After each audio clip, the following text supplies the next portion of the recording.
This is Rugby Unity. I am David Pembroke and my guest, Bella McKenzie, joins me. But before she does, the third voice, you have been active audience and some of your comments are from Corocam. Imagine if the Levi sisters, Caslick, Nasser and a couple of the other Sevens women were available. Obviously, Charlotte Caslick was injured, but if she was available, looking forward, there is so much talent in the Sevens, in Rugby League, in netball, in AFLW. Rugby Australia really needs to support the Wallaroos. Couldn't agree more. Marlek Marine says Wallaroos versus Canada should be a great match and a very tough challenge. As a Red Roses fan, I must say the Wallaroos played great, pressing England into mistakes for half the match. And we will come to that. England made so many mistakes against the Wallaroos. And finally, from Kim Birch, Australia should be proud of their performance against England. They got their tactics right and rattled the Roses, but ran out of steam in the second half. Good luck against Canada. So, Bella McKenzie, let's go back to that match. 47 points to 7. But before we talk about the football, wasn't it a great sight? Beautiful day. A full house at the Brighton Stadium. It was just a wonderful occasion for the game of women's rugby, and extra special that Kate Middleton was in the crowd to watch the women play as well. Yeah, it seems like a really cool experience, and to play in front of that many fans is really special. And I think they silenced the crowd in the first half, which is great for the Wallaroos. But yeah, I know speaking to a few of them, meeting Kate was probably one of the highlights, and they just said she was so lovely and even more beautiful in person and tall. But yeah, it's a really cool experience that they get to experience that over at the World Cup. Yeah. So when you're talking to them about, those types of occasions, what's some of the words? What are some of the language that they're using to describe, the experience that they're having? Yeah, they just kind of speak of it really highly, and that England have put on a really great show, and playing in front of that many fans, they're not used to it. So dealing with the crowd pressures, the atmosphere, it's probably something we've never had to experience over here in Australia. You play probably in front of 3,000, 4,000 people, and that's in a double header. So yeah, to have that many fans at a game supporting women's rugby, and I know even at the New Zealand Ireland game, there was 30,000 people there, which is just insane, not even the home nation. But it's just awesome to see England get around their footy. Yeah, well, there's no question, and we've been discussing this for a number of weeks now, about that step change, I think, in terms of the support for women's rugby. And clearly, the World Rugby briefings again last night and the week before, you can see that the investment is going to come. The strategic plan from World Rugby is going to be released after the next council meeting. I was speaking to Brett Robinson over the weekend, and he tells me that that's a couple of weeks away.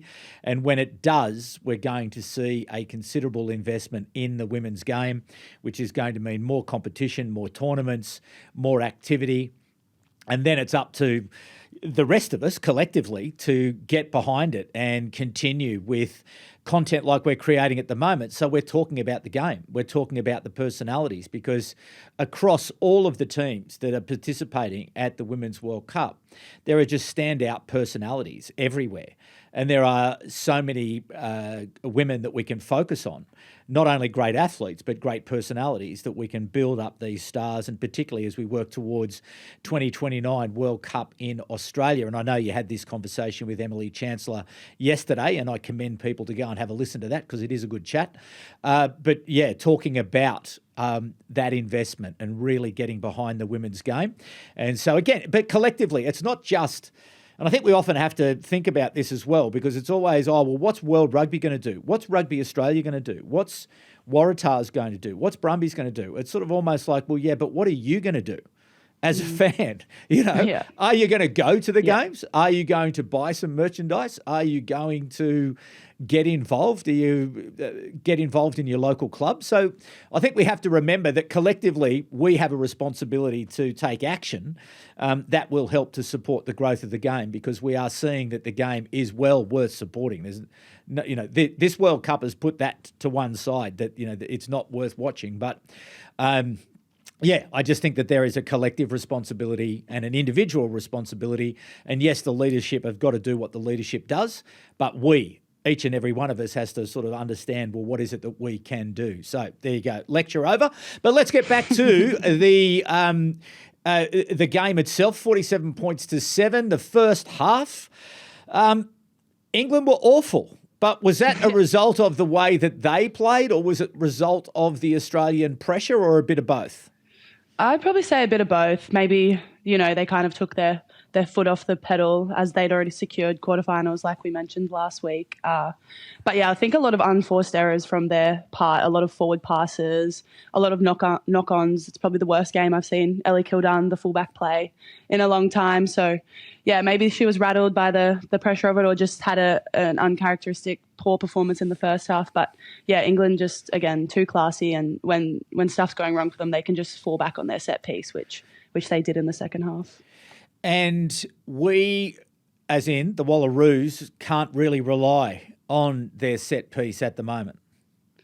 Yeah, I mean, the first half, the set piece was really strong, and then I'm not sure what happened in the second half, and I'm not a forward, I'm not a line-out expert, but yeah, I'm not too sure. I think they kind of went away from the game plan there in the second half, which could be due to, a bit of fatigue in the second half. They did a lot of kicking early in the first half, and I think they probably just ran out of steam, like you mentioned earlier. But I think the other thing that I noticed was the efficiency in the 22. So the Wallaroos got into the 22 9 times, but only came away with points on one occasion, compared to England, who were in there 11 times and came away with points 7 times. So I think it's really important. They need to get that efficiency right, especially against Canada. And to have that many chances against England and to not convert is, I think they'll be disappointed with that. And something that they can take as a positive as well going into Canada. Why is it that Maya Stewart is not getting opportunities? Desi Millard seems to be getting opportunities on the left wing, but Maya Stewart on the right-hand side there. What, in your analysis of it, why aren't we getting the ball to her, given that she is such a devastating attacker? I think, obviously, the first 2 games, you're versing USA and Samoa. Their defence is very different to England. England have that blitz defence, and Desi's on the left wing, the easier side to pass to. Desi's a great ball runner, and it's amazing to have 2 wingers that the Wallaroos can really rely on. But I think for Maya, speaking to her, it has been quite a frustrating tournament for her, but it doesn't diminish her as a player. And yeah, I'm not too sure. I just think we're not playing expansive rugby. We're kind of doing one-off running with our forwards, and we're not pulling balls out the back. We're not giving tip balls. I know I mentioned it last week, but yeah, I think with that blitz defence, you kind of have to change the attacking picture. We saw a few grubbers go through in behind, but it kind of just looked like the back line wasn't really clicking, not on the same page. So hopefully they've had some meetings this week and can kind of get on the same page as Canada run a very similar defence to England. But yeah, I don't know what it is with Maya. I think maybe just getting the ball out to that edge, it's just not coming out. I don't know. Sure. But it wasn't, there's no question it was a better performance by Australia, and there was that encouragement, I think, when you looked at the team, some of the basic errors, if they can starch those out, if they can, stay with Canada, to put some doubt in the Canadians' minds by, that 65, 70-minute mark, if they can be there or thereabouts. But going into that match, where do you see it sort of playing out, that quarterfinal between Canada and Australia? Can Australia put together an 80-minute performance, and can they beat Canada? Or are Canada just too good? Honestly, I think it's a quarterfinal. Everyone wants to get to the quarters, and it's a different gravy once you get there. And I know, speaking to Chance and watching all of the games pretty closely, Australia have shown in glimpses. They have all the ingredients. They just need to put it all together. So hopefully this weekend is that weekend they can put in that 80-minute performance, because we have seen it in glimpses. First 20, last 20. It's just, like we said, they need to be consistent. Their forwards really matched England physically in the first 40. It's just keeping that for the second 40. So hopefully with the game this weekend, they can really, really add to that. Canada 40 points to 19 winners over Scotland, and Scotland a pretty fair sort of a side. What was your assessment of that final round match by the Canadians? Yeah, I think Scotland really tested Canada's defence early on and probably forced them into a lot of errors. But once Canada get a roll on, they are really hard to stop. They love to throw a lot of offloads. Their lock, Sophie Goede, she's back in form after coming off an ACL injury last year. I think she had 5 offloads and 15 game line carries. And then throw in there the hooker, Emily Tutossi, 2 tries in a player of the match performance. So once their forward pack does get a roll on, they are quite hard to stop. But yeah, once again, I think Australia just needs to front up physically and then hopefully spread the ball, play expansive rugby. And what about Bristol at Ashton Gate? Did you get to play there in your time at Queen's? Yeah, we played at, I can't remember what the field was called, but it wasn't the main field. I think it was. Okay. Yeah, the other field. But yeah, I loved it in Bristol. It's a really cool city, quite eclectic, probably similar to Newtown here is how I'd probably describe it. But yeah, it's a great city, and I know there'll be another big crowd this weekend to watch all the games. And yeah, kind of a bit of FOMO. I'm not over there, but yeah, I'm sure it'll be a great weekend. Well, me too. And yeah, I don't think there's any doubt that it'll be. I think all of the quarterfinals this week will sell out. And as you mentioned before, the New Zealand-Ireland game was a sellout. And I think there were 4 sellouts last weekend in the final round. So there's no question that the England rugby fans and even sports fans, I think, the statistics I mentioned last week, 30% of the people who are attending the games have never been to a women's rugby match before, and 90% of those 30% have said that they will return in good time because of the experience that they're having. So that's great. So listen, just back to England though. They take on Scotland in their quarterfinal. If you're coach John Mitchell, you'd have to be concerned, wouldn't you, with that first half performance, that it's the third round of the preliminaries. You're going into a quarterfinal and you've played pretty average sort of football, when really at this time in tournament football, it's, the idea is that you get better as each game you play, as you play together more. So would you be concerned if you were John Mitchell? No, I think it's probably the game they needed. They probably needed to be under that sort of pressure, whether it was from their own errors or Australia's defence. I think, yes.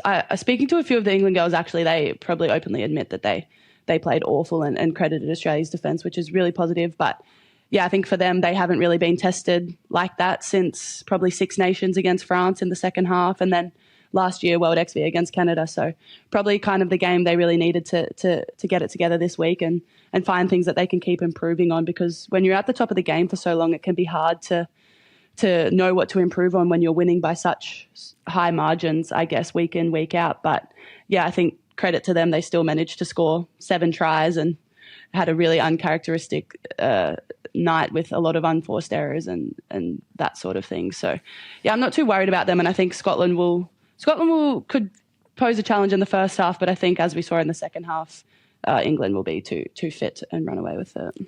Yeah, I just wonder though, in terms of that pressure, because they have gone in. If they don't win this Rugby World Cup, it will be a disaster. Having had the investment that's been put into them, having won whatever it was, 27 in a row or 28 in a row, whatever it is that they've done. I think that New Zealand win over Ireland, that 40 points to nil win over Ireland, I think that the England players would have been looking at that thinking, oh, really? And are the walls starting to close in? And is John Mitchell managing the pressure that they're under? Because they are under incredible pressure. So, look, I don't know that team particularly well. I don't know the personalities involved. I don't know the people who are on their staff who are keeping people calm. But I think there would have been. I think when they turned off the match. Watchers, yeah. Well, I think after they watched that New Zealand match, they would have turned it off, and even France's victory over South Africa. I think they would have watched both those games and thought, right, we have got plenty of work to do. We have challenges ahead. But anyway, we'll come back to that as we continue to discuss the quarterfinals, but also going back and having a look at the final round as well. Fiji, 28 points to 25, winners over Wales to finish what was really a desperate tournament for for Wales, but certainly optimism there for the Fijians. But your assessment of that particular game? Yeah, I think Fiji, they were back to their unstructured best. They have that Fijian flair. They had 11 offloads, 32 defenders beaten. We really got to see them play some great footy and score some great tries. I thought their centre, Josephine, she was instrumental, as well as their flanker, Nunia, the number 6. They had great games, and I just think it's really positive for them, something they can keep building off, because I know they probably had quite a disappointing Super W this year, but I think they've had actually quite a few investments into them in the last couple of years, and we can really start to see them growing week in, week out. But for Wales, I think it's probably back to the drawing board again. A really disappointing World Cup from them, and they just never really looked to get out of first or second gear. And I'm not too sure what their game plan was against Fiji. You probably don't want to be kicking the ball back to them and having Fiji play unstructured, counter-attacking rugby, but how did you see that game play out? Well, pretty much the same way, and I think good times ahead for the Fijian women. I think there's going to be greater investment from the Australian government, which is going to go into the Pacific, which is going to give them more opportunities to prepare, to be able to spend more time playing, to be able to get physically prepared. I think hopefully the Super W, there'll be more opportunities, and hopefully that goes from we get into more rounds, so as that there are more competition, not only for the Fijians but for the Australians. I think they'll get more opportunities to play the other nations, the Samoans, because they're clearly looking for more opportunities, and the Tongan women will be as well. So look, I think Fiji will go from the tournament, take that. That's a big win, really, to be able for the Fijians to be able to beat a Six Nations team. That's a big scalp. Eddie Jones spoke about it the other week about the Japanese beating Wales in Japan on the end of season tour there for the Welsh team, and he said that was a big deal for rugby in Japan to be able to beat a Six Nations team, and I think same for the Fijians. Now, in terms of Wales, look, I love Welsh rugby. I love visiting Wales. I love everything about it, and collectively, I think as a global rugby community, you watch on and you think, I hope they can get it right. I hope that whatever it is, that their plan, both for the men's game and for the women's game, that they can get it right, and we can see a return to the glory days for Wales, and we see greater improvements. But I think there will be, again, further investments in Welsh women's rugby. Will give them more opportunities to improve. The player pool is obviously a challenge because they simply don't have large numbers, and that's going to continue to be a challenge for them to develop competitive teams to really threaten at the highest level. So, I've obviously optimism when they came to Australia and they beat Australia at Ballymore in the blinding rain. Obviously, in the second match, Australia were convincing winners over Wales at North Sydney Oval there. But, I think you draw a line under that one, you go back, you pull things apart, and you think about it again. But, unfortunately, an unhappy time for our friends from Wales, and all the best with pulling that back together. The next match that we saw over the weekend was USA 60 over Samoa. A good win, clearly, but not enough. Your assessment of that final match in the Women's Rugby World Cup for both USA and Samoa? 60-0, obviously not enough to make it through to quarterfinals, but I think their back rower, Frida Tafuna, she has been instrumental in the last 2 games especially. She scored 4 tries in that last game and had 125 carry meters off 10 gain line carries. So, I think really, really positive for USA Rugby. And something I saw yesterday was Sione, the head coach. He has left USA Rugby and is returning home to Australia. So that could be interesting moving forward for rugby in Australia and the Wallaroos, as he has been a part of the Queensland Reds and then Wallaroos. But yeah, I think as well for Samoa, just massive shout out to them for the way they conducted themselves at this World Cup. I think they gained a lot of new fans, and the resilience that they brought week in, week out. They didn't give up and didn't fold easily, and I think that game against USA kind of proved that. Yeah, I think the Samoans were I think if there was a fan favourite, if there was a team that kept, well, maybe the Japanese as well, but certainly the Samoans everywhere they went, they conducted themselves with absolute class, both on and off the field. There was some criticism about the margins in the games that they played. They were well beaten in every game, but as the Samoan coach said, the victory for Samoa was in fact actually just being at the tournament. Yeah. And being able to participate. And I thought that was a very good point. But yeah, with further investment, they'll get better. With further opportunity, they'll get better. And I'm sure that they will be very keen to qualify for 2029. And they will be far more competitive when they come to if they're fortunate enough to qualify through to 2029. And yeah, USA clearly they would have been disappointed that they didn't get through to the quarterfinals. As you say, Tafuna was enormous.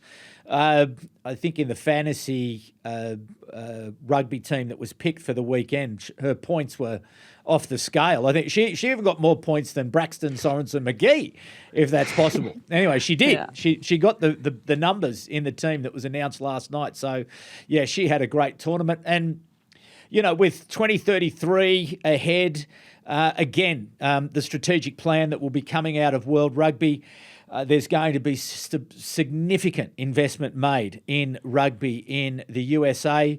There'll be a lot of encouragement for the top nations to go to the USA to play test matches and to play against the USA.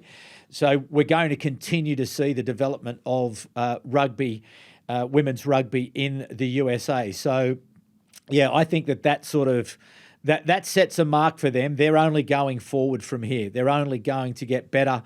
And when they get more of the athletes into the game, clearly Alona Ma has set an example. She has a massive high profile now. Women athletes in America will know about rugby. They will have been watching rugby. So I'd expect that they'll get more numbers into the game. And once they get those numbers into the game, I think you'll start to see the athletic side of it. The problem that they have, and clearly it's been a similar problem, for the women's game everywhere, is that it's unlike the men where you play the game from when you're a child. Although Caitlin Holst is an example of somebody who had the opportunity of playing from when she was a child to when she is now as an 18-year-old, and she knows and understands the game. But that is a problem when they come into the game. They could be quite athletic, but they don't quite know how to play the game. It's exactly what's happened to rugby athletes trying to go and play at NFL. Jordan Pataya, Reece Zammit. It's just such a different game to play. So anyway, I think that there are good times ahead for the USA. The Japanese, 29 points to 21. What was your assessment of that one? Yeah, I think they played probably their best game of the tournament. I know they were down at halftime, but they showed great resilience. Their fullback, Sora Nishimura, she was instrumental from the back, accurate kicking game, 124 metres, 12 gain line carries. I think, and they also had 100% scrum and line-out success. So, yeah, I think really positive for Japan, and that's a great win for them. Spain are a country on the rise. They probably don't have the same investments as some of these other European countries, but yeah, I think Japan will be really stoked with that result. Yeah, I think it's a great result for the Japanese. And they will only go forward from here. There will only be further investment in the game in Japan. They'll be looking for more competition, and they will continue to improve. And the Spanish, I would expect them to continue to improve as well. Speaking to Brett Robinson, chairman of World Rugby, he has told me on a number of occasions actually about the Spanish and the enthusiasm of not just the Spanish Rugby Union, but the government of Spain is very keen that they secure the opportunity to host both the men's and women's Rugby World Cups, and to be able to do that, they've got to invest. They've got to get the standard of their teams up. And so, they're not going to get the opportunities that the Six Nations teams will get, but I would expect that the Spanish team will continue to improve. And because it's a game for all shapes and sizes, everyone gets an opportunity. Everyone can see themselves on the field, depending on what shape you might be. So I think that is appealing as well, and so many great athletes in Spain as well. So again, you look at both of those teams. Spanish would probably be a little bit disappointed, I would have thought, about not being able to get on top of the Japan. But as you say, the consistency in that Japanese team through the tournament and that improvement that they've shown in the tournament from having the opportunity to play against better teams has secured them the opportunity, and that engagement with the fans as well. I think about the Japanese, when they move to each side of the ground and they hold hands and they bow in thanks to the crowd. Just a beautiful ceremony, a beautiful ritual, entirely consistent with rugby's values, which include respect. Wonderful. Congratulations to Japan, the way that you had an impact. And wasn't it great to see the Crown Princess of Japan? She doesn't often leave the country, and she travelled to Japan to support her team in the earlier rounds. So rugby in Japan clearly on the move. The Italians finally got their big result after what has been a disappointing tournament for them. 64 points to 3 over Brazil. Your thoughts on that one? Yeah, I mean, a great way for the Italians to finish. Their wingers, I think, both got over for hat-tricks or doubles. So really positive there. Something I did notice, they only kicked 2 from 12 conversions against Brazil, but I guess it doesn't really matter in those type of games. But when you're scoring that many points, and probably against a country like Brazil. But yeah, I think Italy will be happy with that. And they kind of, probably had a disappointing result against South Africa the week before. So to bounce back in that fashion is really positive for them. And I think Brazil have captured the hearts of a lot of rugby fans throughout and making their Rugby World Cup debut. I know they have a strong sevens team on the circuit. So something to build off, and hopefully they can invest more into the 15s game moving forward. Yeah, again, a big country with lots of athletes. And as we've spoken about on the Rugby Unity podcast, about the leadership of the Argentinians in South America, I'm sure that will continue. They'll continue to grow the game in Chile, in Paraguay, in Uruguay, in Brazil. And it will be great to see continued investment in the game in that part of the world. And again, this strategic plan that will come out from the World Rugby is not only focusing on North America. I understand there's also a focus on South America as well, or the Americas, which is a good thing. And so we do need to see more investment in Brazil because the athletic and the talent pool is going to be there. It's just about opportunity from here, and I would love to see them continue to grow. It's such a large country and an important country. So, well done to Brazil. And again, congratulations on the way that they were able to conduct themselves through the tournament. So then we came to the match that really opened up the world's eyes to a team that have built into this tournament, that have continued to improve. And even though they did make a fair number of errors in that first half, they were still devastating in their ball movement. The New Zealand, the Black Ferns I'm talking about, in their comprehensive 40 points to 0 win over Ireland. And when you consider that Ireland beat the Black Ferns only last September, I think it was 29 points to 27. That really is a comprehensive victory for New Zealand. When you watch that match, when you turned the TV off, what did you think? Yeah, I think, as you mentioned, they made a lot of errors. I think they have that high risk, high reward attitude, and I'm just curious to wonder if they will play the same come these knockout stages. I know if I was their coach, I'd be having a few heart attacks up in the coaching box, but perhaps that is the way they've always played. So I'm not too sure they will shy away from that come the knockout stages. But again, you mentioned England and the pressure that they were under. If Black Ferns are versing a team like England and have that many errors, I think England will capitalise on that. So, yeah, I think that high risk, high reward, we may not see it as much in the knockout stages. But, yeah, I thought Georgia Miller, again, instrumental in that win. Braxton, Sorensen McGee, they're just both genuine superstars of the game. But I think their forward pack doesn't get a lot of credit. Their number 8, Liana Michaela Tu'u, she is just... Whenever I see her on the field, it's like she's a woman possessed, and she is a freaky player, and she is probably one of the scariest number 8s I've had to verse. But I think her and then Maya Ruse, the lock, gets through a lot of work up the middle as well to give their back so much pay out wide. And then you've got Sylvia Brunt, who I mentioned was going to be a standout player of the tournament. She got player of the match in that game, just so many, they just have so many great ball runners, and they all want their hands on the ball, and you can see that in the way they play. They score a lot of tries, they throw a lot of offloads, and yeah, that was really good game to watch. And I thought Ireland would be quite disappointed with the performance they put out, but yeah, scary hours for New Zealand moving into the knockout stages. Yeah, look, I don't know. To me, just going back to that point I was making about that improvement going into the tournament, you want to see that improvement. I know back in 1999 when I was with the Wallabies team, that's exactly what we were able to do. You could see that improvement during the week, and through the analysis, tidying up those the little areas of your game, seeing your combinations starting to come together, and that builds that confidence. And that's why I think England would have been a little bit more concerned about what happened against Australia, because it was so poor from them, particularly in that first half. And yes, how are they going to play? I don't know. But it's going to be exciting, whichever way that they do play the game. But they take on South Africa. South Africa were sort of dealt with pretty comprehensively by France, 57 points to 10.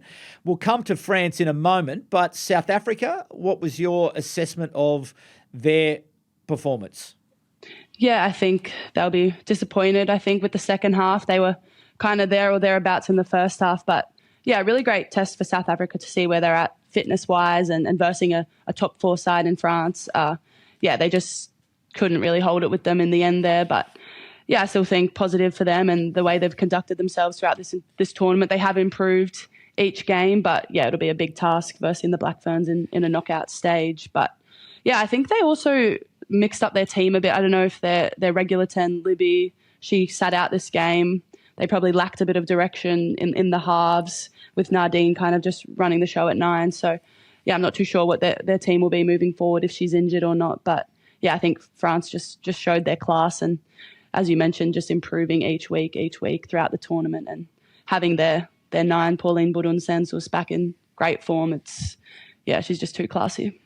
Yeah, she is something else, isn't she? The way that she plays with that tempo and that direction, and you can see that the team pivots on her. Everyone is they've got eyes on her everywhere, and she is running the show. And you can see it's almost like, okay, I got it. I know what we've got to do. And while ever she is playing with that sort of confidence and that type of direction, the French are going to be a handful, because they do have a number of very good athletes in their pack and pace out wide as well. So I think the French, they get to take on Ireland. I don't know how Ireland gets themselves up after a 40 points to 0 loss. Just in terms of their Six Nations competition between France and Ireland, how has it been in the last couple of years? Has it been close between the two?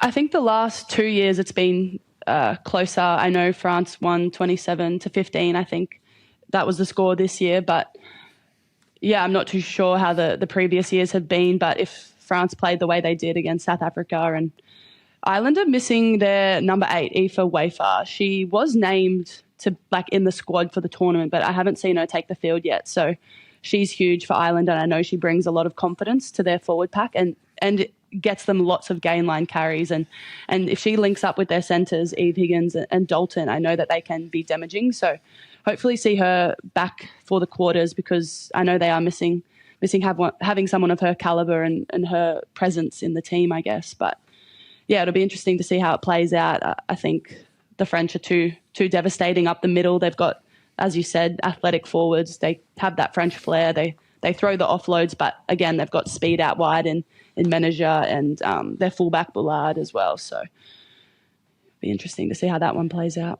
Yeah. Oh, yeah, too good, I think. Too good. They will be for Ireland. But, yeah, let's hope that we see a great contest, which I'm sure we will. The Irish will be devastated, I imagine, from that comprehensive loss. And they have a lot of support at the tournament, as you can imagine. It's not too far to come across from Ireland to England, and obviously a lot of Irish live in England as well. So I'm sure they will be well supported there on the day, as will the French team.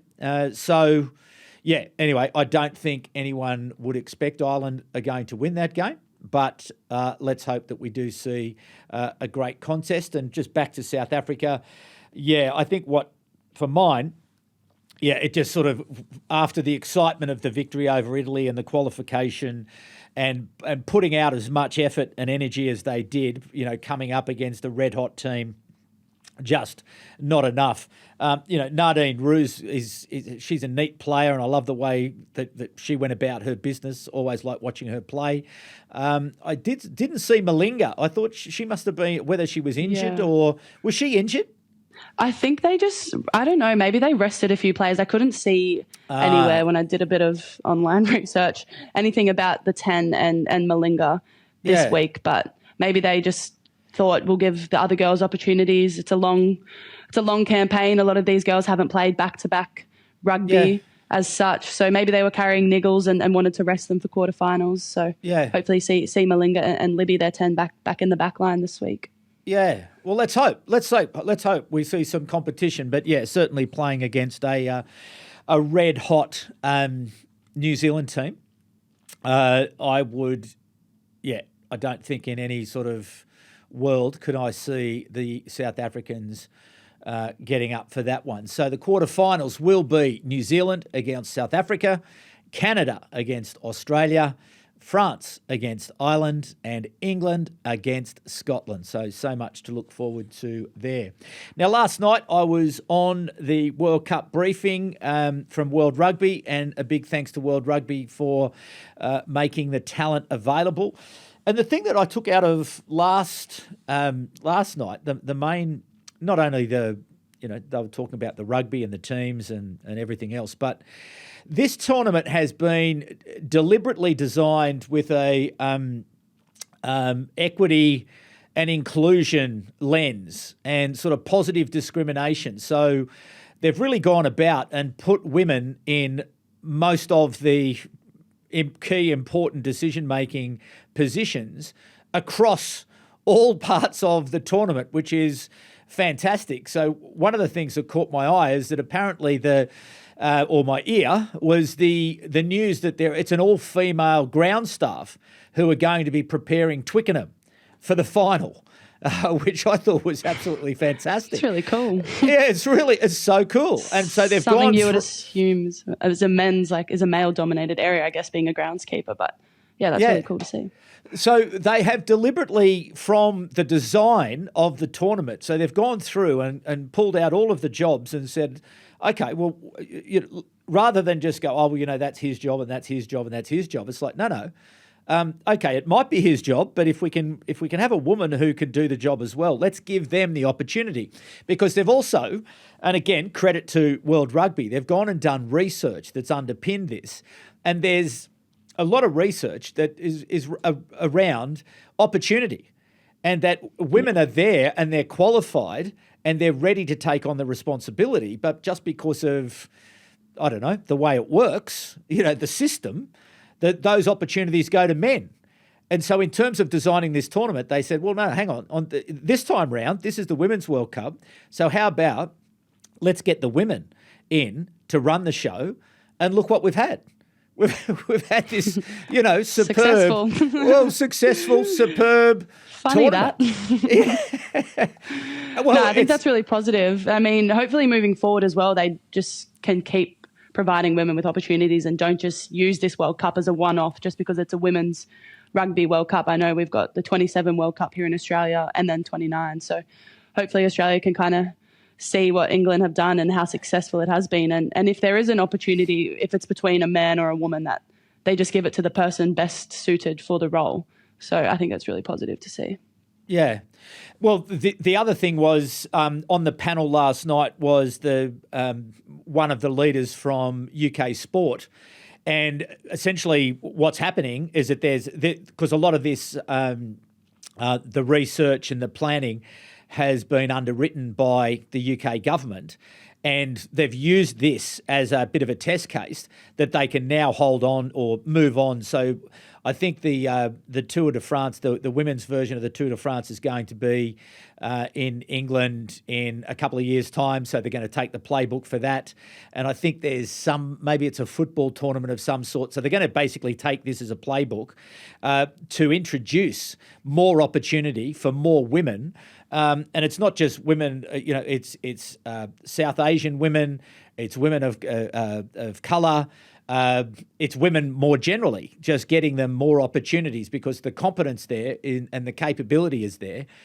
So it is just about getting that opportunity, because once you do get the opportunity, as we've seen, you see the performance. And anyway, I've grown up in a family with many strong women, and I went to a co-ed school with many intelligent women. I went to university with lots of women, and I've worked throughout my career with lots of women, and I worked it out a fair while ago that women are generally smarter than the blokes. So just give them the opportunity, let them take it on, and things will be good, and they'll make a lot of smart decisions. And interesting to see, and I'll use this as a closing note, that R360 has come to a grinding halt, and guess what? There's no women involved in that. I think they've walked away. They've walked away from that idea and thought, no, I don't think so. Not for me. Anyway, we'll leave R360 for another time. We'll keep our focus on the Women's World Cup, because that is actually happening. And there's so much rugby to look forward to this weekend. We also have the Rugby Championship to look forward to this week. Pacific Nations Cup continues. I know I was talking to Eddie Jones. He's getting his team ready to take on Tonga in the semi-final this weekend. So that will be a great match as well. Fiji takes on Canada. And then Samoa and the USA are playing as well. So plenty of rugby to watch and follow this weekend. So Bella McKenzie, you get some sleep. You get ready for the end of the week. And thank you once again for joining us on the Women's World Cup edition of Rugby Unity. Very grateful for your expertise.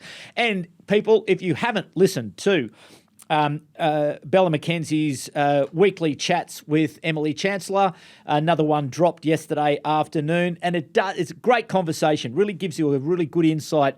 If you're particularly interested in the Australian team, you can hear about the travel and the preparation and what's not quite working and where they're focused on. So great conversation there between Bella McKenzie and Emily Chancellor. So make sure you listen to that. So, audience, a big thanks to you. Now, please, keep the comments and the questions coming. If you have a question for Bella McKenzie, if you have a question for Emily Chancellor, if you have a question for me, please send them in. If you have a comment to make, please make sure you jump into the comments, particularly on YouTube, and we will make sure that your voice, the third voice, features on Rugby Unity. If you would like to subscribe, comment, share, any type of engagement with our social media content does help us to be discovered, but subscription in particular. So hit that subscribe button and we will continue to keep you up to date with the very latest from both the men's game and also the women's game. But a big thanks for you for your continuing contribution to Rugby Unity. Another big thanks as always to Bella McKenzie. But for the moment, people, please be kind to each other. My name is David Pembroke, and it's bye for now.